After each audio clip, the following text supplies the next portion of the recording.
Boa noite, irmão. Espero que você que está nos assistindo agora possa realmente aí onde você estiver aí na sua casa reunir os seus e mais uma vez assim uma alegria, mesmo que de forma virtual, por enquanto pelo menos, podermos cultuar juntos ao nosso Deus. E quero te lembrar mais uma vez, lembrar o irmão daquilo que falamos até no domingo passado, que verdadeiramente esse momento, seja um momento muito mais do que estar na frente do computador, assistir um vídeo, que verdadeiramente seja um momento de culto aí na sua casa, que nesse momento, a partir desse instante, a sua casa seja verdadeiramente casa de oração.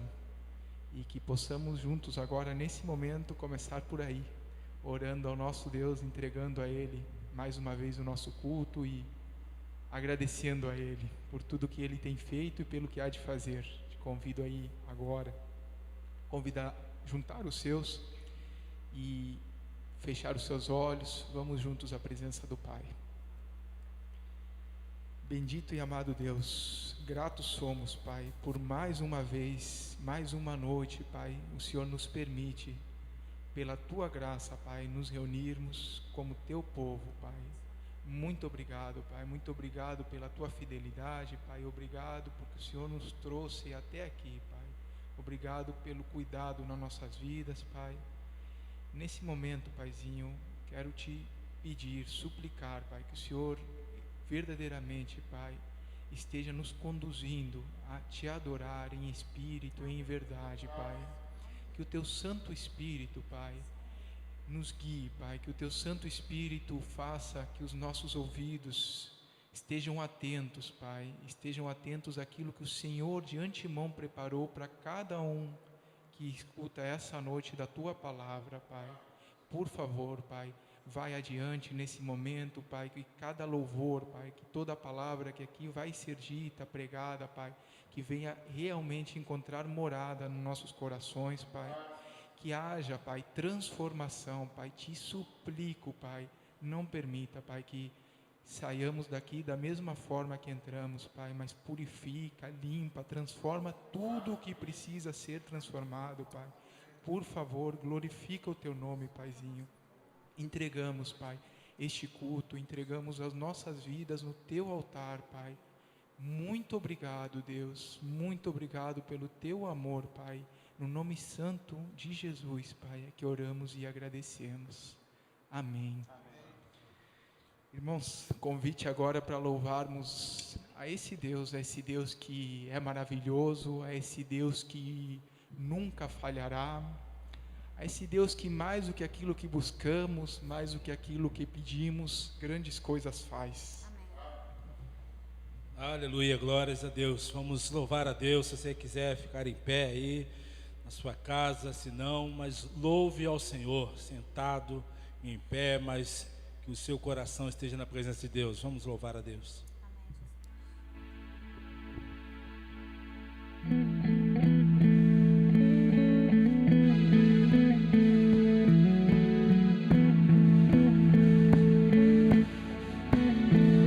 Ele é o nosso Deus poderoso, que nunca falhará.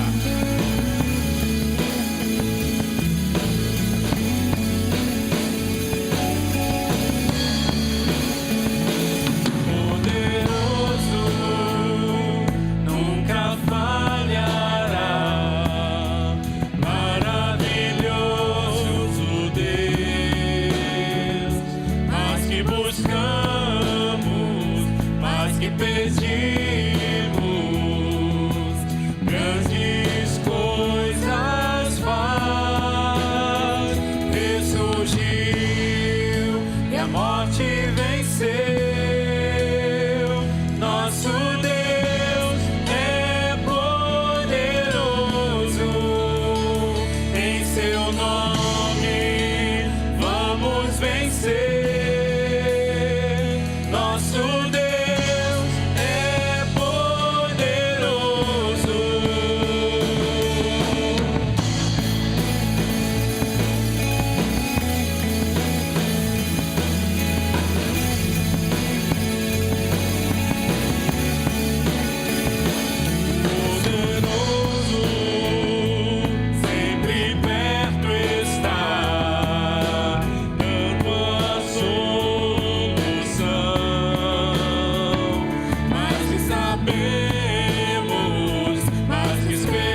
Glórias a Deus. Nosso Deus tem todo o poder.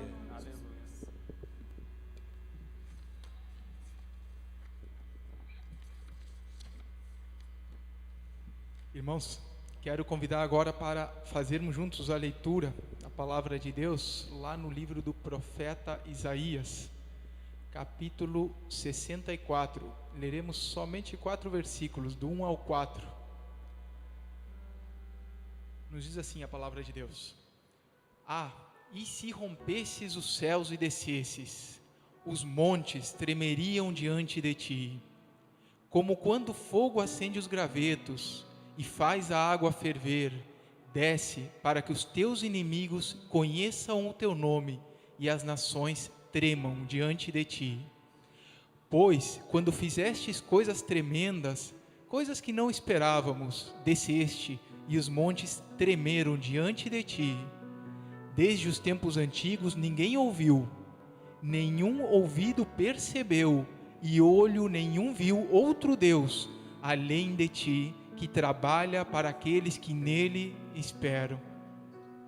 Irmãos, vemos o profeta Isaías suplicando ao nosso Deus que manifeste o seu poder, do mesmo modo que ele fez nos primeiros tempos, quando libertou e guiou aquele povo, o seu povo. E nessa noite eu queria que os irmãos se detivessem aqui na última frase desse versículo 4 que lemos, que trabalha para aqueles que nele esperam. Isso é tremendo, né, irmãos? Eu queria compartilhar um trecho que trouxe de um livro do Ron Mel. Ele tem um livro escrito, o título é Deus que Trabalha no Turno da Noite. E esse livro ele fala muito justamente dessa questão do Deus que trabalha por aqueles que nele esperam. Então, separei um trecho curtinho para compartilhar aqui com os irmãos. Você tem vontade de dizer: se Deus está trabalhando em minha vida, certamente não consigo ver isso. Mas, entenda, mesmo que não apareçam cartazes com os dizeres em construção, nem sinais de máquinas pesadas em ação, nem o som de martelos celestiais como fundo, o arquiteto e construtor mestre está sempre trabalhando ativamente em nós. Mais adiante o autor fala: Deus conhece as suas circunstâncias e se move entre elas. Deus conhece o seu sofrimento e monitora cada segundo dele. Deus conhece o seu vazio e procura enchê-lo de um modo que supera qualquer dos seus sonhos. Deus conhece os seus ferimentos e cicatrizes e sabe como produzir uma cura mais profunda do que você pode imaginar. Resumindo, Deus está mais ocupado em sua vida do que você jamais poderá ver ou saber. Que essas palavras permaneçam no coração do irmão, que possa se apropriar delas, que são promessa de Deus para nossas vidas. Convite novamente agora para louvarmos a esse Deus de milagres, esse Deus de promessas, esse Deus que é o caminho no deserto e luz na escuridão.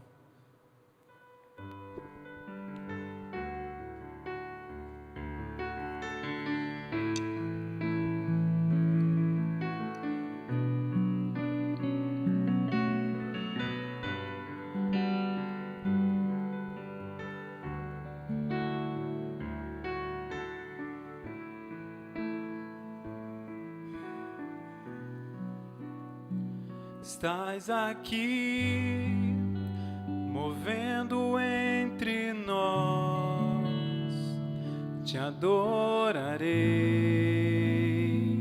te adorarei. Estás aqui, mudando destinos, te adorarei, te adorarei. Estás aqui, operando milagres, te adorarei, te adorarei. Estás aqui, transformando nossas vidas. Te adorarei, te adorarei. Deus de milagres, Deus de promessas, caminho no deserto, luz na escuridão. Meu Deus, esse é quem tu és. Deus de milagres, Deus de promessas, caminho no deserto, luz na escuridão. Meu Deus, esse é quem tu és. Estás aqui, tocando corações, te adorarei, te adorarei. Estás aqui, curando multidões, te adorarei, te adorarei. Estás aqui, restaurando corações, te adorarei, te adorarei. Estás aqui, transformando histórias, te adorarei, te adorarei.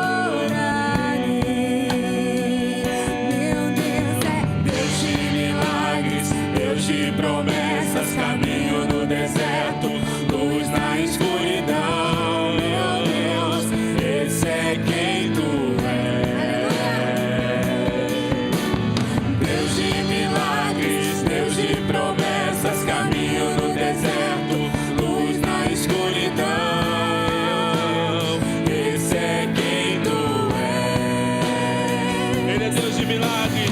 Deus de milagres, Deus de promessas, caminho no deserto, luz na escuridão. Esse é quem tu és. Declaremos todos. Deus de milagres, Deus de promessas, caminho no deserto, luz na escuridão. Esse é quem tu és. Esse é quem tu és. Esse é quem tu és. Esse é quem tu és. Esse é quem tu és. Esse é quem tu és. Esse é quem tu és. Esse é quem tu és. Esse é quem tu és. Ainda que eu não veja, Deus está trabalhando. Ainda que eu não sinta, Deus está trabalhando. Meu Deus não para, Deus não para, não. Meu Deus não para, Deus não para. Ainda que eu não veja, Deus está trabalhando. Ainda que eu não sinta, Deus está trabalhando. Meu Deus não para, Deus não para, não. Meu Deus não para, Deus não para. Ainda que eu não veja, Deus está trabalhando. Ainda que eu não sinta, Deus está trabalhando. Meu Deus não para, Deus não para, não. Meu Deus não para, Deus não para, não. Ainda que eu não veja, Deus está trabalhando. Ainda que eu não sinta, Deus está trabalhando. Meu Deus não para, Deus não para, não. Meu Deus não para, Deus não para, não. Deus de milagres, Deus de promessas, caminho no deserto, luz na escuridão. Meu Esse é quem tu és. Esse é quem tu és. Esse é o nosso Deus. É Deus de milagres. Deus de milagres, Deus de promessas, caminho no deserto, luz na escuridão. Esse é quem tu és. Deus de milagres é o nosso Deus. Deus de milagres, Deus de promessas, caminho no deserto, luz na escuridão. Esse é quem tu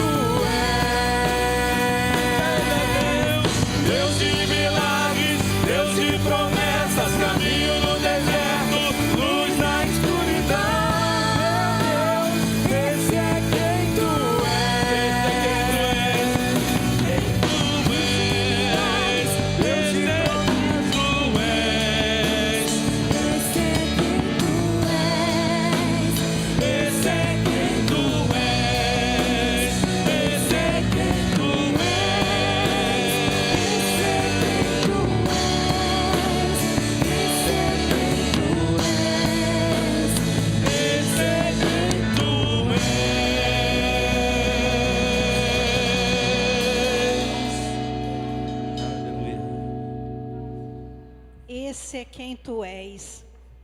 É a esse Deus de promessas, esse Deus de milagres, esse Deus que é luz na escuridão e que abre um caminho no deserto.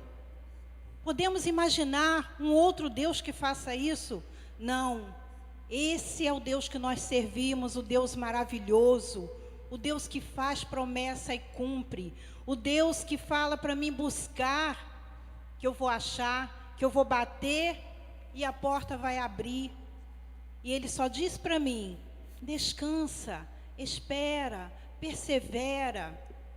E como os ouvimos aqui na palavra, que Ele está trabalhando por aqueles que nele esperam. E a esse Deus que nós servimos, é esse Deus que está ouvindo a sua oração, a sua súplica, o seu pedido, está vendo a sua aflição, está vendo o seu sentimento em relação àquilo que você está passando. Este Deus é o Deus vivo, é o Deus que ressuscitou, é o Deus que enviou o Filho dele, o único Filho, por amor a nós. É o único Deus vivo, santo e verdadeiro. Louvado seja o nome dele. E é a Ele que entregamos todas as nossas súplicas. É a Ele que nós entregamos todos os sofrimentos, todas as súplicas, tudo aquilo que está no nosso coração. Que às vezes estamos no deserto e não vemos caminho, às vezes estamos na escuridão e não vemos essa luz. Esse Deus ilumina, esse Deus abre o caminho. Esse é o Deus de promessa, da promessa fiel e verdadeira. É o único Deus que cumpre as promessas sobre a minha e a sua vida. E é a Ele que nós vamos orar neste momento. A igreja tem perseverado, a igreja tem buscado, nós temos buscado o Senhor constantemente.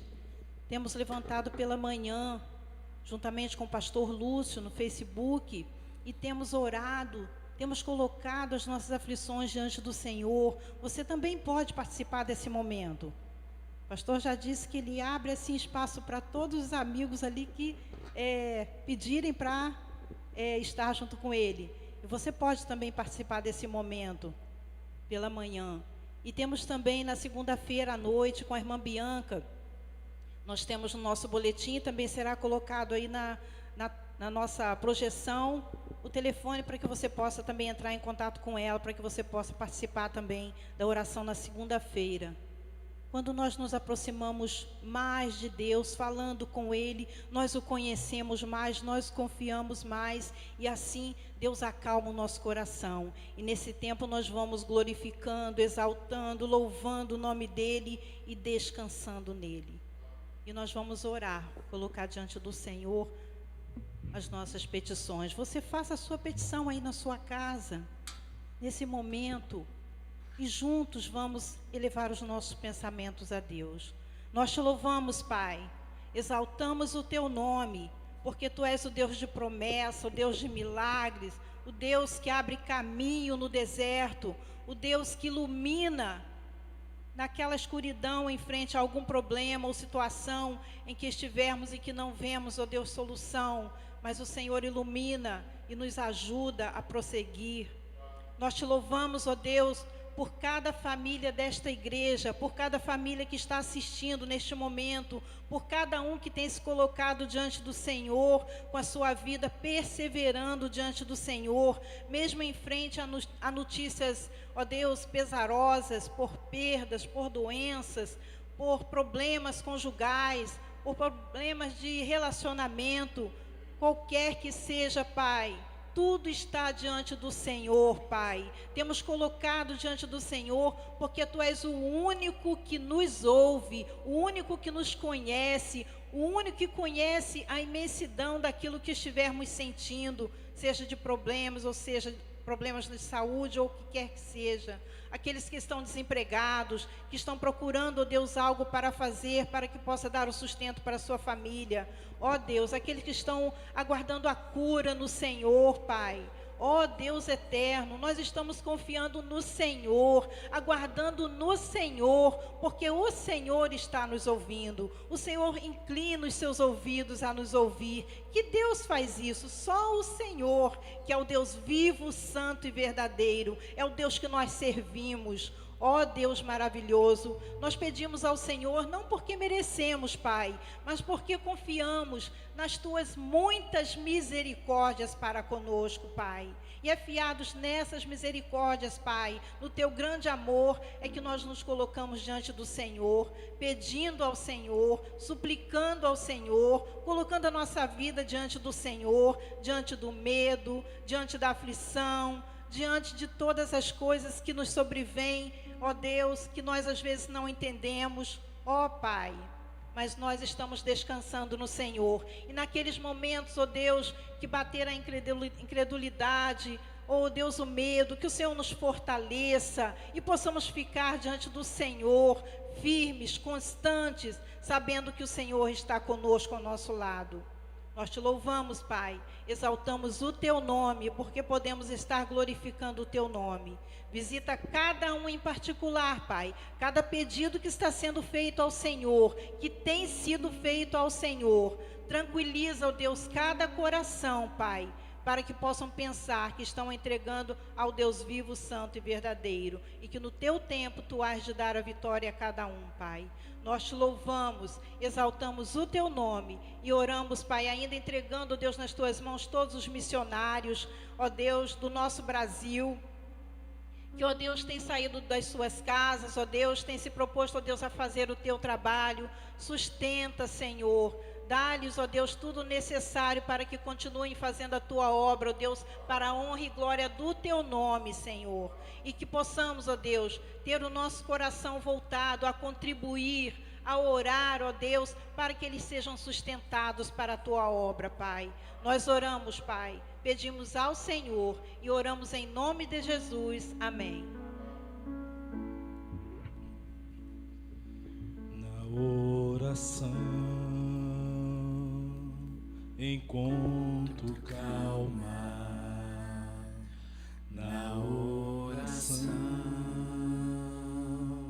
encontro paz,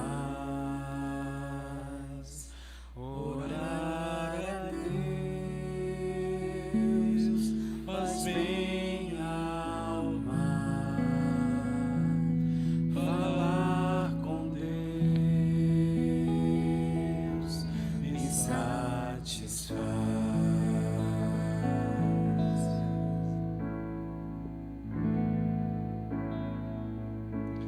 Falar com Deus, que privilégio, abrir a alma ao Criador, sentir que os céus estão abertos e ouvir a voz do Salvador. Grande é o nosso Deus.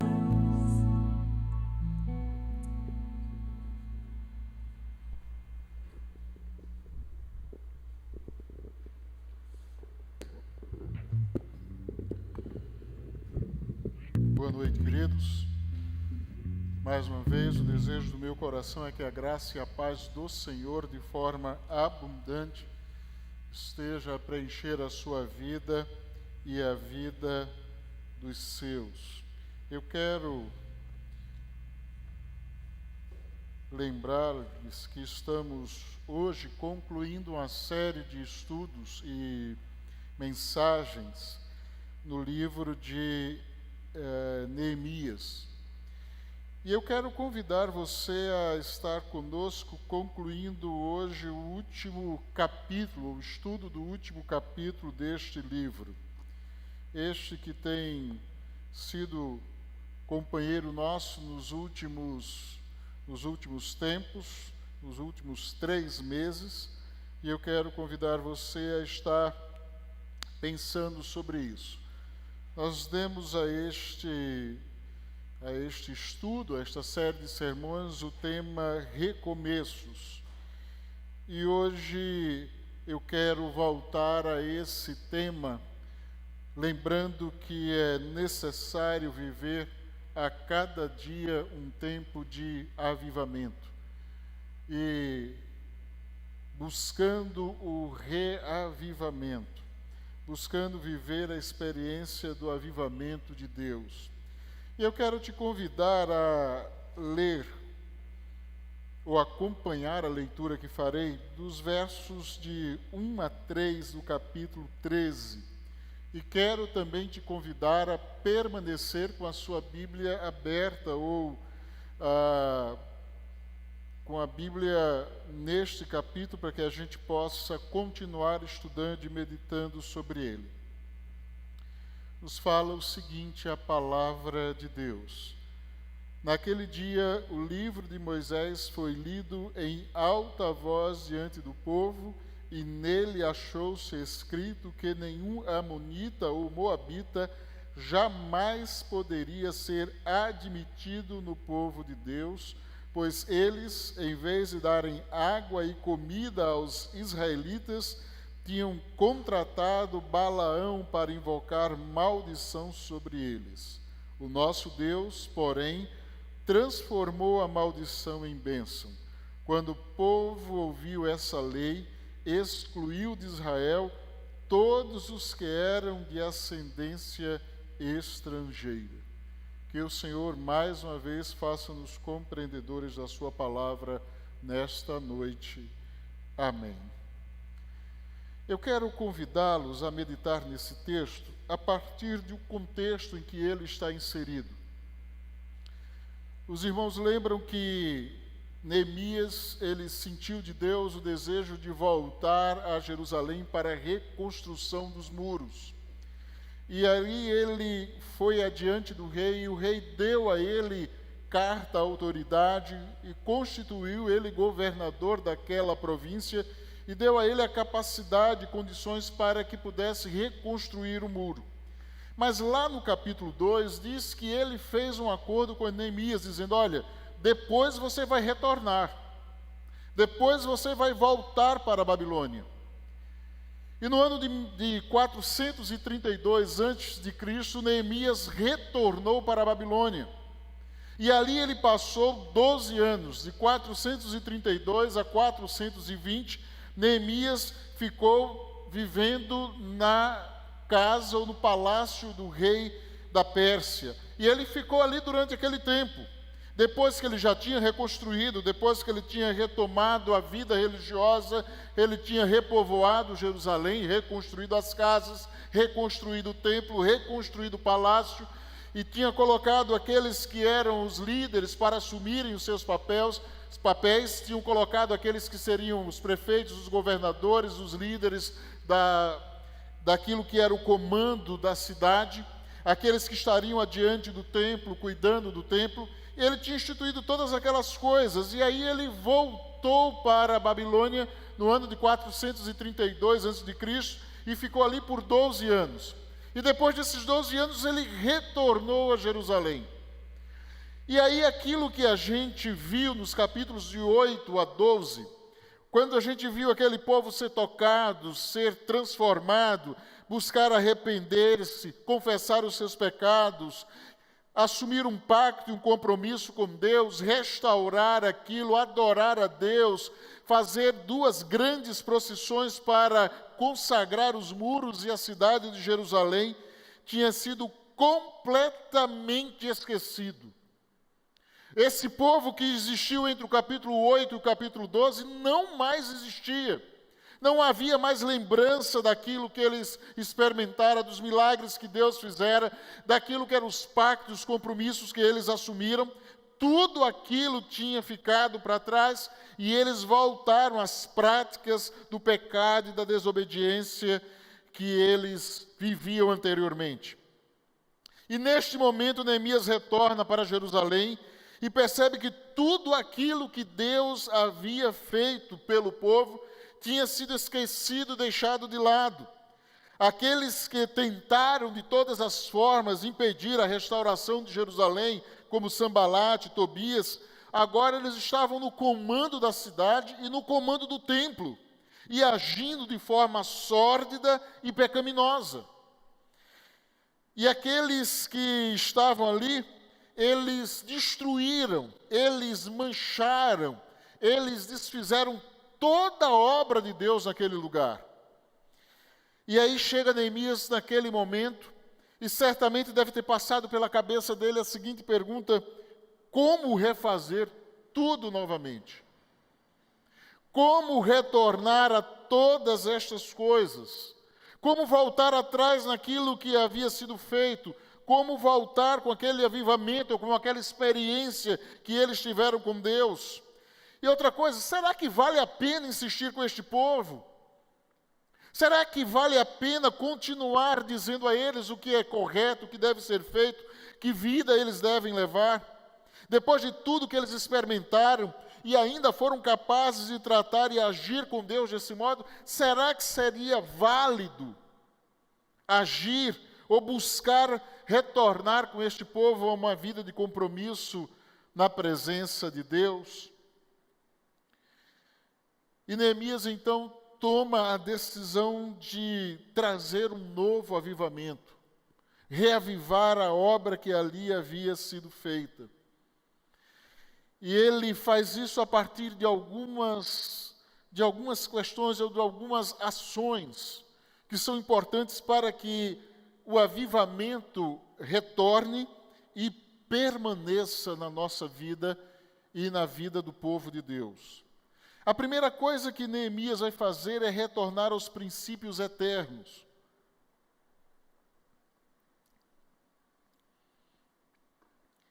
As mudanças começaram quando eles, mais uma vez, leram o livro de Moisés.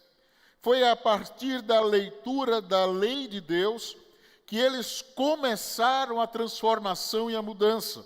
A partir dessa leitura, eles expulsaram os estrangeiros que ali haviam e que estavam participando de coisas que eles não poderiam participar, como os moabitas e os amonitas. Eles não poderiam participar das solenidades ou dos ajuntamentos solenes, eles não poderiam conviver nas assembleias do povo de Deus. E naquele momento eles denunciaram os parentesco melhor, de Eliasibe, que era o sacerdote, com Tobias, que era amonita. E ali ele fez um acordo com Tobias, tirando um lugar que havia na casa de Deus, na sala do templo, uma sala especial, onde se guardavam os tesouros do templo. Ele tirou tudo que ali havia de sagrado e colocou Tobias para morar dentro do templo. Aquele que não poderia participar nem dos cultos, estava morando agora dentro do templo, no lugar que era guardado aquilo que era sagrado. E eles então tomaram a decisão de tirá-lo dali. Mudar a utilização do templo para a moradia de alguém que nem ali poderia estar. E eles tiraram todas essas coisas. E eles expulsaram Tobias do templo, expulsaram as coisas que ali haviam, purificaram aquele lugar, a câmara do templo. Mas para que isso acontecesse, eles tomaram 3 atitudes. A primeira atitude foi o retorno à palavra de Deus. E eu quero voltar a dizer a você mais uma vez, eu não acredito em mudança de vida, em mudança de atitude, sem que haja confrontação com a palavra. Toda mudança de atitude, toda mudança de vida começa com a busca a ter a vida confrontada com a palavra e fazer com que ela venha conformar ou venha tratar a sua vida e trazê-la a ser de acordo com aquilo que Deus deseja. Não foi a palavra de Neemias, mesmo sendo um homem íntegro, mesmo sendo um homem de Deus, um homem de oração, não foi a palavra de Neemias que mudou aquele povo, não foi a palavra de nenhum outro líder, nem alguém que estivesse ali como Esdras, ou quem sabe Malaquias, que era o profeta daquele momento. Nenhum destes, foi a palavra de Deus que começou a agir na vida daquele povo e fez com que eles tomassem a atitude de mudança. Essa palavra que a Bíblia diz que é viva e eficaz, esta palavra que a Bíblia diz que é uma espada de 2 gumes, que vai à divisão de alma e espírito e juntas e medulas, esta palavra que a Bíblia diz que é como um martelo, que despedaça toda a dureza de coração, é esta palavra que repreende, que corrige, que torna todo homem perfeito e perfeitamente aprovado para toda boa obra. É a palavra de Deus que faz com que as transformações aconteçam. Além do mais, eles precisaram de coragem. não apenas para ouvir a palavra, mas para praticar aquilo que ela dizia, ao ponto de confrontar o sumo sacerdote. Eles chegaram para Eliasibe e disseram: olha, você não pode estar aqui, porque você profanou o templo, você profanou o lugar sagrado de guardar as ofertas e aquilo que eram os sacrifícios, os dízimos. Então você não pode estar agindo assim. Se a Bíblia diz que está errado, não importa quem esteja errado, precisa haver mudança. Além do mais, eles confiavam no Deus que transforma maldição em bênção. Eles criam que Deus poderia transformar maldição em bênção. Eles sabiam que estavam vivendo de forma errada, desobediente, mas eles acreditaram que Deus poderia transformar a vida deles. Eles creram que aquilo que era o período que eles estavam vivendo em desobediência traria sobre eles maldição, mas eles acreditavam que Deus era possível de transformar a maldição como resultado do seu pecado em bênção sobre a vida deles. E por isso eles começaram a viver uma vida de transformação e mudança. Se você quer de fato viver uma vida de mudança, uma vida diferente, se você quer viver de fato uma vida transformada, começa com um compromisso com a palavra, com a coragem de não apenas conhecer, mas viver a palavra, e com a coragem de crer num Deus que transforma vidas. É interessante que muitas vezes nós estamos na casa de Deus, na igreja do Senhor, falando de um Deus de poder, cantando de um Deus de poder e não crendo no poder de Deus. Quantas vezes eu já ouvi pessoas dizerem: olha, esse aí não se converte. Eu lembro que uma certa feita eu estava aqui na igreja, terminando o culto, assistindo algumas pessoas ali à porta, conversando. Daqui a pouco chega um senhor, esposo de uma irmã da igreja, e aí ele chegou embriagado e falando, todo confuso. E aí apertei a mão dele e disse: olha, eu quero vê-lo novamente aqui. E uma outra irmã que estava mais acima na escada disse: olha, pastor, isso aí não tem jeito. Passados 3 anos, esse homem foi internado, passou mais de 3 meses no hospital, eu fui visitá-lo, preguei o evangelho, aquele homem entregou a vida a Jesus e teve a sua vida transformada. Se você quer mudança de vida, creia que Deus pode transformar vidas. Se você não acredita nisso, você não sabe de que Deus a Bíblia está tratando. Deus pode mudar histórias. É por isso que nós pregamos a palavra de Deus, porque ela revela um Deus que transforma vidas. A segunda coisa que Neemias faz, ele restaura os serviços do templo. É interessante a gente perceber que um dos principais efeitos do pecado na nossa vida é o descaso com a casa de Deus. Uma das principais ações de Satanás, quando começa a agir em nós, ou damos permissão para ele agir em nós, é o descaso com a casa do Senhor.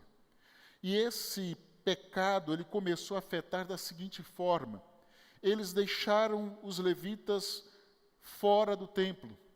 Eles não deram mais condições dos levitas comerem e serem sustentados no templo. E aí os levitas abandonaram o templo e voltaram para suas terras, voltaram para suas atividades, voltaram a plantar, a colher, a cuidar de lavoura, a cuidar dos seus rebanhos, deixaram a obra do Senhor, para a qual Ele, o Senhor, os consagrou e os separou para fazer esta obra, e aí eles deixaram tudo isso, porque não havia sustento, não havia manutenção na casa de Deus, não havia condições de eles continuarem trabalhando e servindo ao Senhor. E talvez quando a gente escute isso, que eles abandonaram as suas funções, a gente pode olhar para tudo isso e dizer: não, os trabalhos foram suspensos. Não é só isso que estava acontecendo. Por não haver os trabalhos dos levitas, não estava havendo ali mais adoração, não havia mais culto, não havia mais ensino da palavra, não havia mais sacrifícios, não havia mais ofertas pelo pecado. Então a consciência do povo acerca dos seus pecados estava embotada, porque eles não mais ofereciam sacrifícios pelo pecado, e aí começaram a viver uma vida de contínua desobediência. Era muito mais do que simplesmente sair de uma função religiosa para uma função de fora da igreja, uma função civil. O que estava secular, o que estava acontecendo ali, é que o reino de Deus, a obra de Deus, aquilo que era a vontade de Deus para o povo, estava sendo impedido pela desobediência daqueles que ali estavam. O abandono da casa de Deus, ela demonstra muito mais, isso demonstra muito mais do que aquilo que a gente pode perceber. Se existe algo que diz muito sobre uma família, é como ela trata a casa onde ela vive. O estado de uma família é facilmente percebido pelo estado como está a casa onde eles vivem. E eu digo mais, quando eu fui seminarista no interior de Pernambuco, na cidade de Paudalho, e eu era seminarista numa região rural. As casas ficavam em sítios, eram sítios, as casas ficavam longe umas das outras. E uma coisa interessantíssima acontecia ali. Todas as casas que eram bem organizadas e bem arrumadas, não eram ricas, não eram luxuosas, todas as casas eram muito humildes. Mas todas as casas que eram limpas, bem organizadas, que tinham aparência saudável, eram casa daqueles que eram crentes em Jesus. Sem exceção. Era impressionante isso. Como era notório, aquilo que era a diferença da vida com Deus na experiência daqueles que ali estavam. O estado do templo, onde uma igreja se reúne, fala mais sobre ela do que ela pode pensar.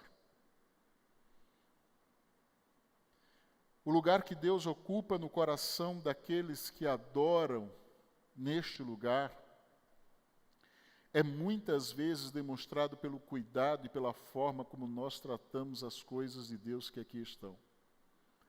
A maneira como nós lidamos com as coisas do Senhor demonstram aquilo que é a nossa relação e a nossa compreensão de quem é Deus. Como posso cuidar bem da minha casa se eu não cuido bem da casa de Deus, se eu não cuido bem da minha casa? Paulo pergunta como alguém pode tratar bem a casa de Deus se não cuida da sua. A realidade daquilo que é o mal-estar na casa de Deus, ou aquilo que é ruim na casa de Deus, diz muito mais sobre a nossa vida do que aquilo que a gente pode imaginar. Por isso é preciso que nós tenhamos muito cuidado para não deixar, não permitir que este tipo de coisa esteja dominando a nossa vida. Se existe algo que o pecado faz quando domina o nosso coração, é tratar as coisas de Deus de maneira desleixada. Não é sem motivo que a palavra de Deus, através de Jeremias, no capítulo 48, verso 10, ele vai dizer: maldito o que faz com negligência o trabalho do Senhor. Maldito. Não pode ser feito de qualquer modo, porque nós estamos lidando com as coisas de Deus. E aí, como é feita essa restauração dos serviços no templo? A restauração, antes de mais nada, é um ato de fé. Essa restauração começa com uma atitude de fé. Neemias convoca os levitas, os cantores, restaura aos seus postos, coloca de volta as suas funções. Mas aqui ocorre um problema. Porque na narrativa do texto, mostra que Neemias colocou primeiro os levitas e os cantores nas suas funções, e depois ele recolheu os dízimos. Primeiro ele colocou as pessoas nas funções, estipulou aquilo que era a realidade que cada um deveria ocupar, e após isso ele recolheu os dízimos. Significa dizer que no reino de Deus, e é bom nós lembrarmos que em primeiro lugar, havia a preocupação com a função espiritual e depois com as questões materiais. Nós precisamos lembrar disso sempre. No reino de Deus, a fé vai adiante, abrindo as portas, e os recursos vêm depois. No reino de Deus, primeiro se crê e depois se vê. Primeiro a gente acredita e depois Deus realiza. No reino de Deus, a gente não faz porque tem recursos, nós fazemos porque cremos que Deus dará os recursos. É assim que Deus trabalha. É bom lembrarmos disso sempre. Quem espera por dinheiro para fazer a obra de Deus, ainda não entendeu para quem trabalha e nem quem é o dono da obra. Nós precisamos entender, primeiro cremos, e depois Deus realiza e manda aquilo que são os recursos. Eu lembro que eu comecei o ministério, meu primeiro ministério foi na cidade evangélica dos órfãos, era um orfanato.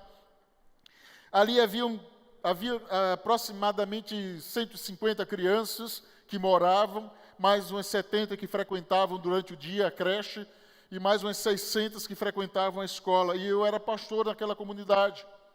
E nós tínhamos uma capela, que era a capela da instituição. E nós tínhamos o desejo de construir o templo, só que nós não tínhamos recursos.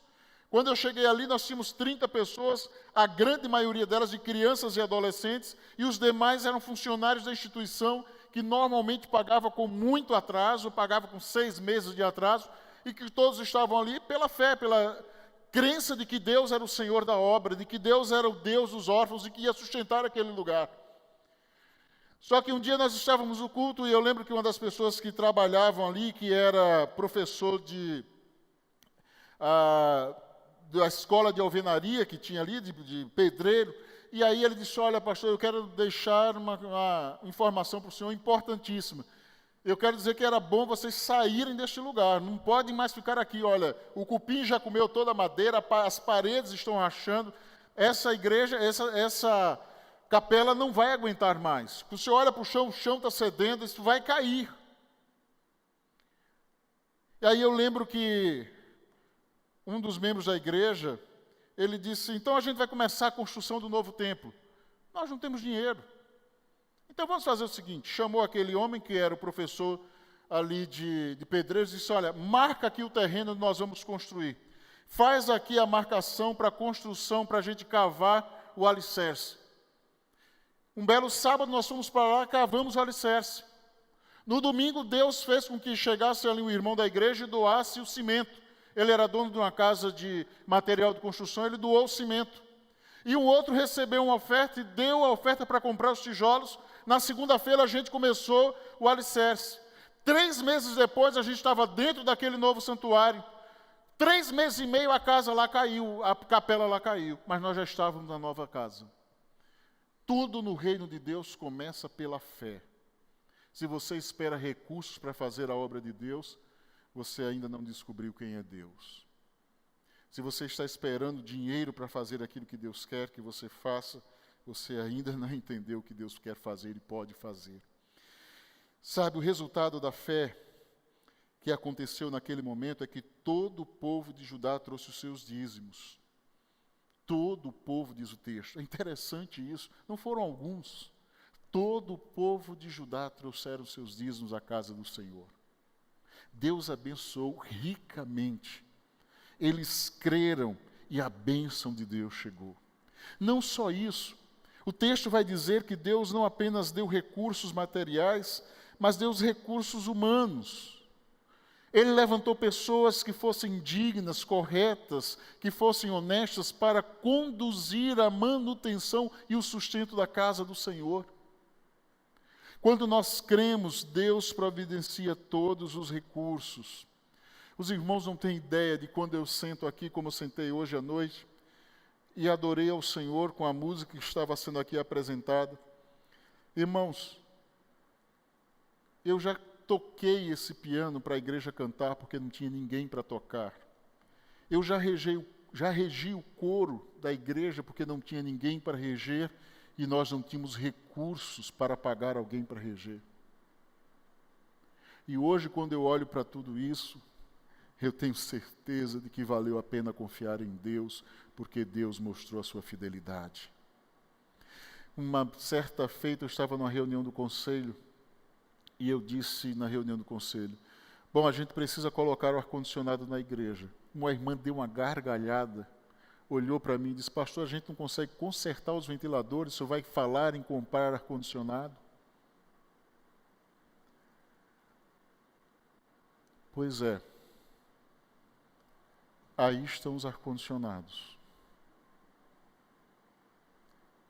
Não por causa do pastor Lúcio. Glórias sejam dadas a Deus, não foi por minha causa. Mas por causa da fé do povo de Deus, a obra do Senhor foi feita. Quando o povo de Deus crê, a obra de Deus acontece. Não tem como ser diferente. Nós precisamos crer que Deus fará a obra. Deus levanta pessoas, Deus levanta recursos, Deus abre portas onde não tem. É assim que o nosso Deus age. Ele faz sim caminhos no deserto. Você já percebeu como é o deserto? Pois Ele consegue fazer caminhos no deserto, nosso Deus. Por isso nós podemos viver essa experiência de crer que Deus haverá de realizar a sua obra, apesar das nossas fragilidades e dificuldades. E sabe como Neemias termina essa primeira parte? Orando. Olha que oração linda ele faz no verso 14. Lembra-te de mim por isso, meu Deus, e não te esqueças do que fiz com tanta fidelidade pelo templo de meu Deus e pelo seu culto. Neemias ora agradecendo ao Senhor. E que o Senhor lembre dele pela sua dedicação e pela sua fidelidade. A terceira coisa que vai acontecer ali é a restauração do dia do Senhor. Um dos efeitos do pecado na nossa vida é a frieza espiritual para com o dia do Senhor. Um dos efeitos que eu falei primeiro é o descaso com a casa de Deus. Outro efeito é a frieza com o dia do Senhor. E o que estava acontecendo? No verso 15 vai falar ali que eles estavam fazendo coisas pessoais. Eles estavam plantando, prensando uvas, eles estavam vendendo, comercializando, eles estavam colocando cargas sobre os jumentos para levar as suas mercadorias de um lugar para o outro. Estavam vivendo a sua vida como um dia qualquer. No verso 16 vai dizer que eles chegaram ao cúmulo de simplesmente instituíram a feira no sábado. Eles fizeram um grande feirão. Realizaram ali uma grande feira. Eu lembro que eu fui criado no interior de Pernambuco, eu fui várias vezes à chamada Feira de Caruaru, que era considerada a maior feira do mundo, feira ao ar livre do mundo. E ali se dizia que até avião você podia comprar, de tão grande que era aquela feira, que hoje não é mais do mesmo tamanho. Mas o que se dizia era exatamente isso, era uma coisa gigantesca. Pois foi isso que eles fizeram, eles invadiram a cidade de Jerusalém, permitiram que os estrangeiros viessem aos sábados fazer negócio. E uma feira onde as pessoas da cidade, os estrangeiros, todos vinham negociar e participar daquele momento. Resumindo, era um total descaso com aquilo que era a palavra de Deus e os mandamentos. A guarda do sábado não era simplesmente um dia qualquer. Era mandamento de Deus, era palavra de Deus, era necessidade de obediência àquilo que Deus havia deixado. Não era qualquer coisa, era o que Deus havia instituído. Aquilo era atitude de desobediência. E o texto vai usar uma expressão que é aquela desobediência assintosa, que a pessoa faz por querer fazer. Foi exatamente isso que eles fizeram. Eles afrontaram Deus com a sua desobediência. E aí eles profanaram o dia do Senhor. E aí Neemias faz uma interpretação histórica com eles. Lá no verso de número 18, Neemias vai dizer o seguinte: por acaso os seus antepassados não fizeram o mesmo, levando o nosso Deus a trazer toda essa desgraça sobre nós e sobre nossa cidade? Pois agora, profanando o sábado, vocês provocam maior ira contra Israel. Neemias estava dizendo o seguinte: não foi suficiente a lição da história? Vocês não estão vendo aonde nós chegamos porque fomos desobedientes à palavra de Deus? Será que não é suficiente vermos as dores que vieram de toda a nossa desobediência? Ou seria necessário provar novamente da ira de Deus? Será que muitas vezes não fazemos o mesmo? Olhando para os exemplos deixados na palavra, e muitas vezes para as nossas próprias experiências e acontecimentos da nossa vida, será que não fazemos exatamente a mesma coisa? Nós já sabemos os resultados, nós já sabemos aquilo que são as consequências das nossas ações, e mesmo assim, muitas e muitas vezes, agindo como se estivéssemos tentando Deus. Esses dias eu estava meditando nesse texto e lembrei de uma coisa que aconteceu. Eu estava no aniversário de uma criança, acho que aniversário de 3 anos, e aí todo mundo chegando perto do bolo para cantar o famoso parabéns, e a criança estava assim com o dedinho querendo furar o bolo, e ficava com o dedinho assim, e olhando para o pai e para a mãe, e a mãe disse, não faça isso. E ele botava o dedo para baixo assim, quando a mãe descuidava um pouquinho, ele ia com o dedinho. Eu já disse para você não fazer isso, e ele voltava. E aí os pais se entreteram com alguma coisa, ele foi lá no bolo e pum, furou o bolo. E aí comeu um pedaço do bolo. E os pais continuaram entretidos, não prestaram atenção. Daqui a pouco ele tinha posto a mão na tábua do bolo e o bolo virou por cima dele e fez uma verdadeira confusão naquele lugar. E aí os pais não mais estavam preocupados com a questão dele ter desobedecido ou não, mas preocupados com ele, porque o bolo caiu por cima dele, então vai cuidar da criança, limpar a criança, para poder conseguir cantar novamente parabéns, agora já sem o bolo. Nós parecemos crianças mimadas que tenta testar Deus. Será que Ele vai cumprir aquilo que Ele disse? Eu quero dizer para você que Deus, Ele tem prazer em honrar a sua palavra. Ele vai cumprir o que disse. Ele vai cumprir. Nós, pais, muitas vezes não cumprimos o que dizemos, mas Deus cumpre. Ele cumpre a sua palavra. Não podemos tentar Deus. Não ache que Deus vai achar natural o pecado e a desobediência, porque Ele continua sendo um Deus de amor, mas Ele é um Deus de justiça. E Ele haverá de agir com justiça. A restauração do dia do Senhor foi feita de uma forma muito interessante. Primeiro foi dada uma ordem. Lá no verso de número 15 do capítulo 13, ele vai dizer, então os adverti que não vendessem alimento nesse dia. Observe que não era uma coisa qualquer, era alimento. Coisa perecível, que se não fosse vendida naquele dia, poderia estragar no outro. Prejuízo ou não. O que importa é obedecer a palavra de Deus. Não existe argumento para desobediência. Aí depois ele toma uma atitude que é contundente. Ele decide fechar os portões da cidade. Quando começava o sábado, que começa no fim da tarde da sexta-feira, ele fechava as portas da cidade, para que ninguém entrasse, ninguém saísse, que não houvesse mais movimento naquele lugar. Então ele tomou uma atitude contundente, ele foi extremamente duro, ele foi extremamente firme com a decisão que ele tomou. Se você quer de fato viver uma experiência de zelar pelo dia, ou por um dia que você separa para adoração, louvor ao Senhor, é necessário que você tome uma decisão que seja firme. Que você tenha a coragem de ser contundente na sua decisão. Eu lembro que certa feita um casal novo, recém-casado, chegou aqui conversando, pastor, a gente tem tentado vir à igreja, mas não estamos conseguindo. Porque ele falou, o rapaz, os meus pais chegam exatamente às 9 horas da manhã para tomar café lá em casa no domingo. Eu digo, é simples. Quando ele chegar às 9 horas da manhã, você dá a chave para ele, diz, olha, o café está à mesa, estamos indo para a igreja. Você faz isso uma vez, eu garanto que ele não volta no outro. Dito e feito, eles nunca mais voltaram. Eles escolheram outro dia para visitar, porque eles descobriram que aquele casal levava a sério o compromisso dele com o dia do Senhor e com a casa de Deus. Nós precisamos entender, se queremos de fato viver a experiência de estarmos obedecendo a palavra de Deus, nós temos que tomar atitudes que muitas vezes são duras, radicais, mas é assim que nós vamos permanecer em fidelidade. A minha casa sempre foi um lugar de extrema rigidez com as coisas de Deus. Eu nunca estudei aos domingos.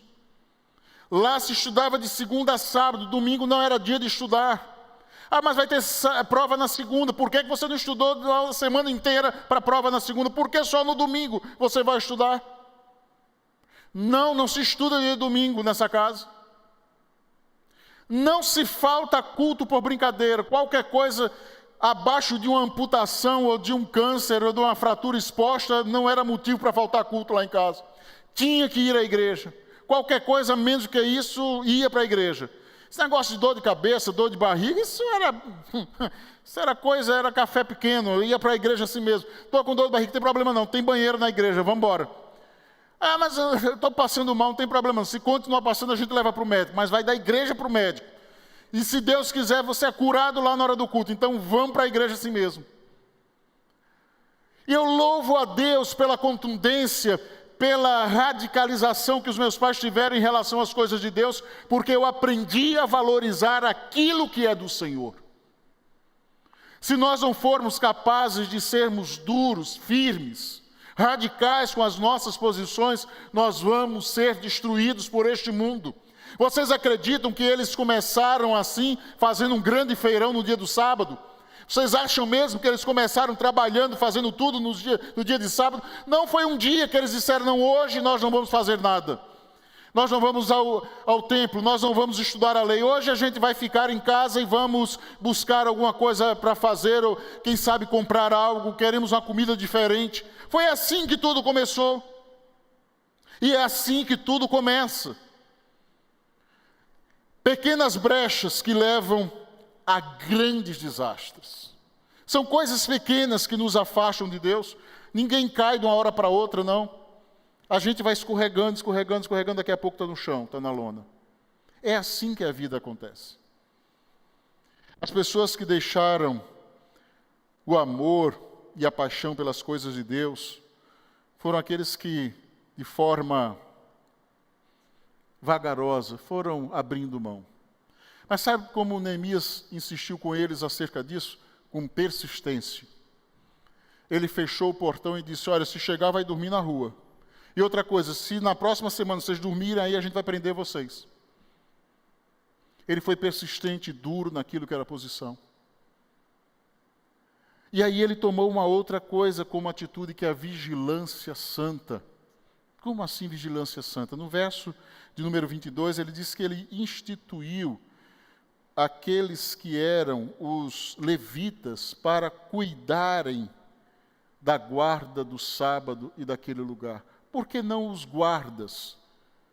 Porque a questão aqui não era civil, era religiosa. A questão era de desobediência à palavra de Deus. Por isso a necessidade dos levitas estarem tomando conta dos muros de Jerusalém. E mais uma vez, sabe como Neemias termina esse tempo? Orando ao Senhor. E ele vai dizer lá no verso 22, lembra-te de mim também por isso, ó meu Deus, e tem misericórdia de mim conforme o teu grande amor. Mais uma vez Neemias ora, diz, Senhor, eu continuo precisando de Ti. Por restauração da família do povo de Deus. No verso de número 25, aí tem 23, mas é o verso 25.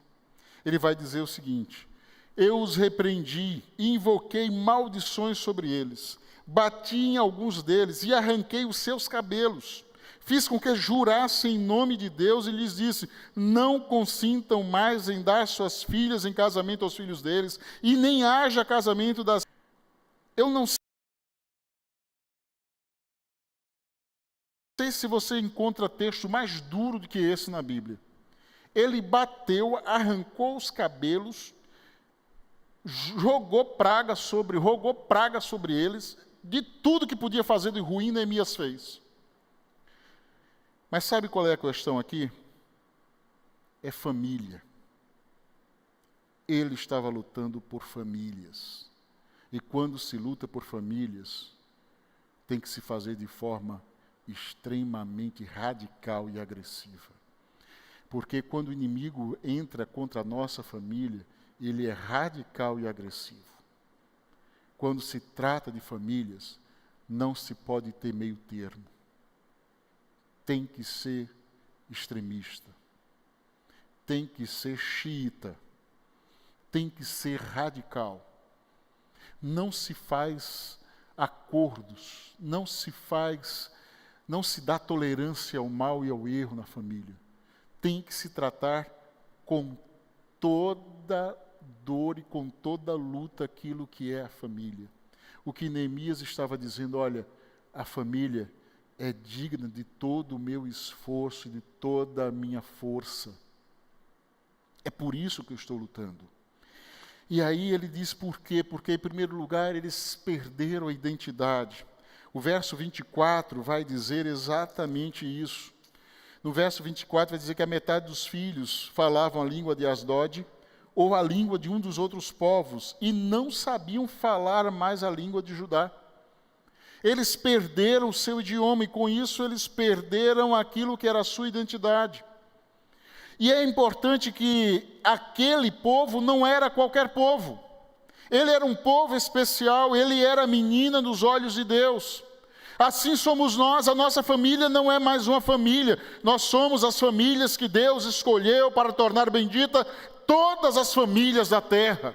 Nós não somos qualquer família.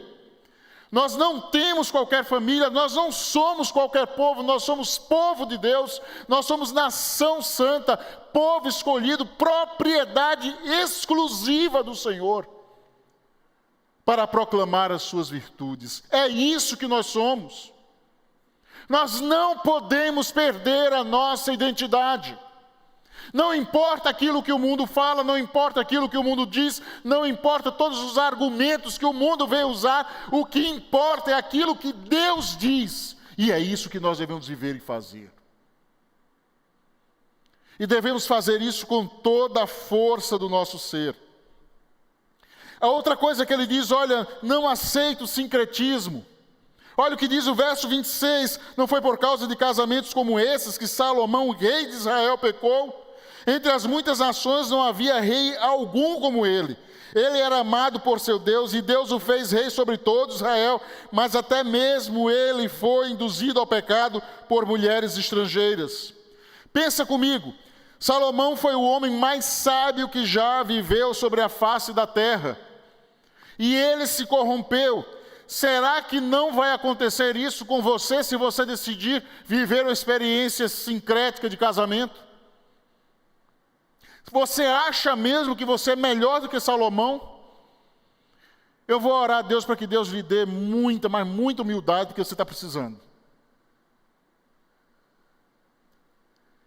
E sabe o que acontece? Já citei isso aqui, quero citar novamente. O Dr. Jaime Kemp, falando sobre casamento cristãos, ele disse que 87% daqueles que casam com pessoas que não testemunham ou que não vivem da mesma fé, terminam levando o cônjuge cristão a afastar-se de Deus. Isso é estatística. Jaime Kemp também vai dizer que 75% dos problemas conjugais entre os cristãos têm a ver com casamentos mistos. A Bíblia vai nos dizer que isso trouxe dilúvio, destruição a Sansão, cativeiro a Israel. Será mesmo que a gente é capaz de viver, ou que você será capaz de viver e isso não influenciar você? Você acha mesmo isso? A igreja mais promíscua do Novo Testamento era a igreja de Corinto. E um dos assuntos tratados pelo apóstolo Paulo foi exatamente a associação entre incrédulos e crentes. E eu quero dizer para você que o problema da igreja sempre começa na família. É por isso que Neemias acaba o seu livro enfatizando tanto a família. Ele sabia que para manter o avivamento sobre aquele povo, era preciso tratar primeiro aquela família. Se aquela família não fosse tratada, aquele povo seria destruído. Não é sem motivo que Satanás faz uma campanha extremamente agressiva, árdua, incisiva contra as nossas famílias, contra os nossos lares, contra os valores cristãos. Ele sabe o que está fazendo, porque ele sabe que assim agindo ele vai destruir não apenas as famílias cristãs, mas ele vai destruir toda a sociedade. Ele sabe o que está fazendo. Nós precisamos ter muito cuidado, porque quando a doença é grave, o remédio tem que ser amargo. É por isso que Neemias foi tão contundente. Que absurdo falar um negócio desse, pois é. Ele sabia sobre o que estava falando. Ele tinha ciência sobre o que estava dizendo. E aí eu quero deixar para você duas coisas para a gente continuar vivendo o avivamento. Primeiro, a eterna vigilância. Benjamin Franklin foi quem disse que o preço da liberdade é a eterna vigilância. 1 Pedro capítulo 5, versos 8 e 9, nós vamos encontrar o seguinte: estejam alertas e vigiem. O diabo, o inimigo de vocês, anda ao derredor como leão, rugindo e procurando a quem possa devorar. Resistam-lhe, permanecendo firmes na fé, sabendo que os irmãos que vocês têm em todo o mundo estão passando pelos mesmos sofrimentos. É preciso que a gente esteja continuamente vigilante. Segundo lugar, palavra e oração. Não esqueça de trazer para a sua vida palavra e oração. Quando a gente olha para esse capítulo 13, aquilo que nós mais vamos encontrar são orações e palavra. Aquilo que a gente mais vai assistir em todo o livro de Neemias são orações e citações ou demonstração do agir de Deus através da sua palavra. É assim que Deus trabalha na nossa vida. Você precisa continuar esse avivamento. Deus não quer que a gente simplesmente guarde na memória, em algum lugar escondido lá na nossa memória, ou quem sabe guarde isso em algum lugar dos nossos celulares ou das memórias dos nossos computadores. Isso que a gente falou sobre Neemias. Ele quer que a gente viva essa experiência de sermos um povo avivado pelo Espírito Santo de Deus. E isso quando a gente se permite viver na palavra e na oração. É assim que Deus quer que vivamos. É assim que Deus traz a sua palavra àquele povo que ali estava. E olha como Neemias completa esse livro com uma oração. E ele diz: em tua bondade, lembra-te de mim, ó meu Deus. Que a gente possa lembrar do Senhor, possa buscar a Ele a cada dia, através da palavra, da oração, da consagração, da adoração, do culto, do serviço ao Senhor, para que jamais venha faltar avivamento no meio das famílias e da igreja e do povo de Deus.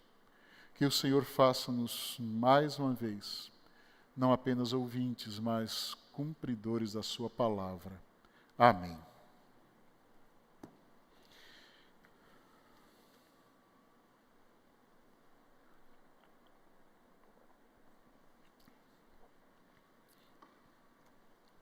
Nós estamos concluindo o nosso momento de culto e eu quero deixar os avisos da semana. Em primeiro lugar, queremos destacar os nossos aniversariantes. Esta semana nós temos dia 27, Aline Bittencourt Garcia. Dia 28, Marinalva Ferreira de Souza e Ruth Gomes Ramos. Dia 29, Dalva de Souza. Dia 1º de outubro, André Luiz Almeida do Nascimento. Dia 2 de outubro, Beatriz Alves da Costa. Além disso, temos os aniversários de casamento do irmão Antônio de Souza Caetano e Lídia Aganete da Silva, dia 27. E dia 1º de outubro, Marco Vinícius Bittencourt da Silva e Jéssica Aquino dos Santos. No departamento infantil, nós temos dia 12, Lucas Vieira Souza de Souza. Dia 14, Nicole Charbel Vicente da Silva. 22, Fernando Fernandes de Souza. Que o Senhor esteja abençoando a vida destes irmãos, que o Senhor continue a derramar das mais ricas bênçãos dos céus sobre a sua vida, não apenas hoje, mas sempre. Que a sua vida seja cheia daquele que é a própria vida, Jesus. E que este ano seja um ano de transbordar da vida de Cristo sobre a vida daqueles que dele precisam. Quero também deixar avisado as nossas atividades desse período. Nós continuamos com algumas restrições e é importante a gente deixar isso claro. Nós ainda só estamos com uma atividade presencial por enquanto, que é o nosso culto do domingo pela manhã, às 10h30 da manhã. Então, por enquanto, nós só temos esta atividade. Por isso, todos os dias da semana, de segunda a sexta, melhor, às 6h30 no canal do Facebook do pastor, nós temos o nosso culto de oração, a nossa live matinal. Às segundas-feiras nós temos uma sala no Zoom para intercedermos pelos nomes e pelos pedidos que nos são enviados durante a semana, citarmos esses nomes diante de Deus. Então nós temos uma sala do Zoom às 8h da noite, às 20 horas. Então, se você deseja participar desta sala, manda um zap para a Bianca, ou então aqui para a igreja, que a gente vai fazer chegar a você o link para que você possa participar dessa sala de oração. Às quartas-feiras nós temos a nossa palestra do Celebrando a Recuperação, às 19h30 no canal do YouTube da igreja. E às sextas-feiras, às 19h30, nós temos o nosso culto de oração e de estudo da Palavra de Deus, também no canal do YouTube da igreja. Aos domingos, às 9h da manhã, a nossa EBD, também no canal do YouTube, o culto presencial e também no canal do YouTube, às 10h30, e às 18h30, apenas no canal do YouTube, o culto vespertino, o culto da noite. Então, são essas as atividades da igreja por enquanto. Certamente, nós estamos com outras atividades, nós temos alguns pequenos grupos funcionando e teremos outras atividades retornando, mas nós vamos estar informando de acordo com aquilo que é a possibilidade e aquilo que é as liberações que são feitas pelos órgãos governamentais. A gente tem seguido dentro desse limite daquilo que é a possibilidade e a orientação governamental. Não estamos fazendo nada além disso. Tanto as questões de quantidade de pessoas aqui nos cultos, quanto aquilo que são as atividades que nós ainda não voltamos com elas de forma presencial, elas estão atreladas às decisões governamentais. Enquanto isso não acontecer, nós não retornaremos. Então, peço aos irmãos paciência e muita oração para que o Senhor nos livre de tudo isso e que em muito pouco tempo estejamos juntos e assim vivendo a comunhão como povo de Deus e a oportunidade de celebrarmos ao Senhor nos nossos encontros semanais e com as demais atividades da igreja acontecendo normalmente. Tá bem? Nós vamos estar louvando ao Senhor nesse instante, concluindo esse momento de adoração e louvor a Deus. Quero rogar que o Senhor derrame as mais ricas bênçãos sobre a sua vida e sobre os seus, que o Senhor encha a sua vida da presença dEle, que você possa perceber quão grandioso é o Senhor e que esta semana seja uma semana rica da presença do Senhor, de oportunidades de testemunhar dEle, que a sua vida seja impactada pelo Senhor e também a sua casa. E nós cremos nisso e por isso desejamos isso para a sua vida, não apenas agora, mas sempre. Louvemos ao Senhor com alegria. Pela graça de Deus, terminamos aí mais uma sequência de estudos de um recomeço. E como última palavra desse período, queremos deixar para você e para todos nós que o único caminho é Jesus Cristo. Não há começo nem recomeço sem Jesus. Quero que você recomece em frente à vida com Jesus. Vamos juntos louvar a Deus. Ele é o único caminho.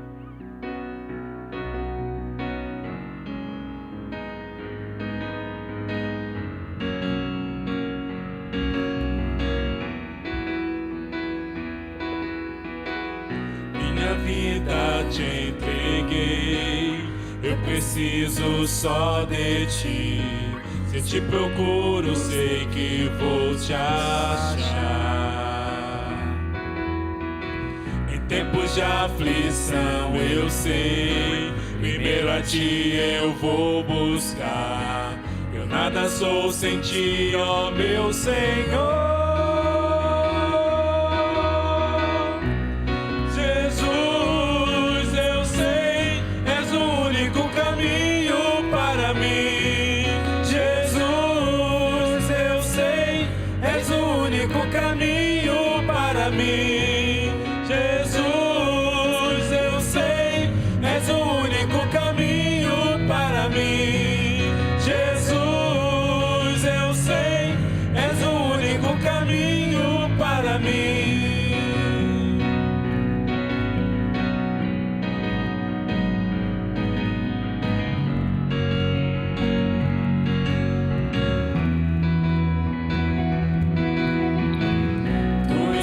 sempre a cuidar, em todo tempo e lugar. Tua graça vem, transborda o meu ser.